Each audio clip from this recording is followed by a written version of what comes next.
Hi, welcome to Knives and Frocks. I'm Virginia and today we're going to make some Chinese barbecued pork, otherwise known as Char Siu. Char Siu was my second word as a baby. My mum will tell you that I used to suck on the little pieces of pork because the sauce is so delicious.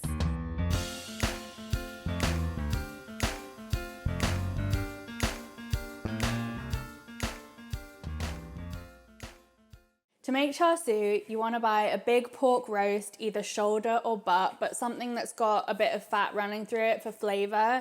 If you can't find shoulder off the bone, just cut away the piece that has the bone and save that to make something else in your slow cooker, and that meat will just fall off the bone. Once you've got your roast, you want to cut it into thick steaks, about a few inches long and about an inch wide.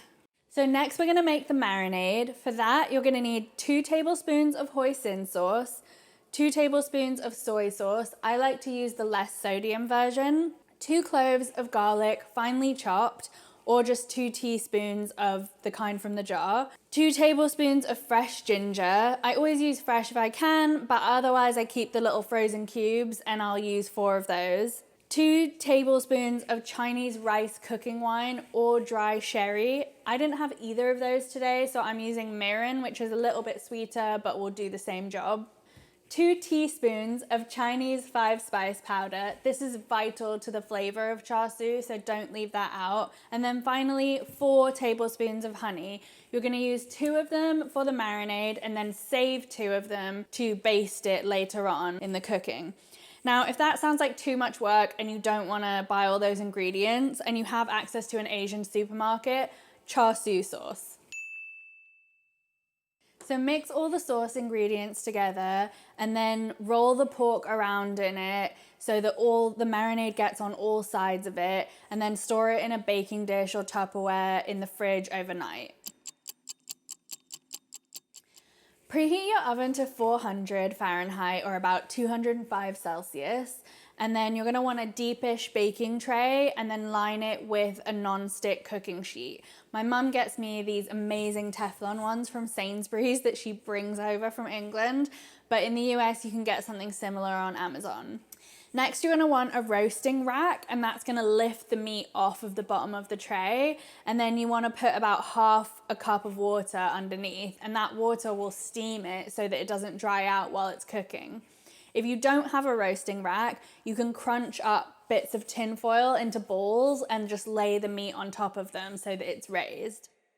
Once you've got your roasting rack ready, place the marinated meat on top of the rack and be sure and save that remaining marinade from your overnight dish because you're going to use that for basting halfway through. Pop the meat in the oven, cook for 10 minutes each side at 400. While that's cooking, grab those 2 remaining tablespoons of honey and mix it with the overnight marinade.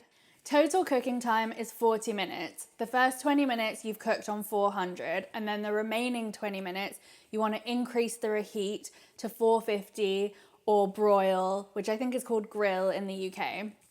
So every 5 minutes you want to take it out, keep a very close eye on it because it's quite a high temperature and it could burn quite easily. And you're gonna each time see a bit more of the burnt edges where the sugar is caramelizing the meat, and you want that. That's a perfect characteristic of char siu. So flip it each time and add a spoonful or 2 of the remaining marinade until it's all used up.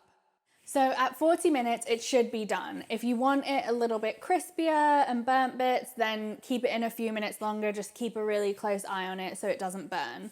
Once it's cooked to your liking, pull it out and let the meat rest for 10 to 15 minutes. While it's resting, pour off all those amazing juices and drippings that were in the bottom of the pan and put them in a small saucepan.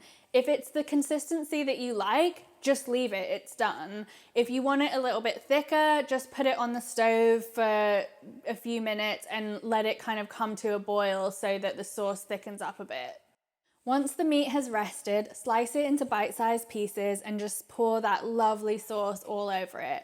I like to serve mine with brown rice and Chinese broccoli, but it can really go with anything you like. Sometimes I chop it up really small and make a Singapore style rice noodle, so you can reuse your leftovers and make other dishes with those. Thank you for watching. I hope you enjoyed it. You can follow me on Instagram at Knives and Frocks, and be sure and like, comment, subscribe here at Wear Media.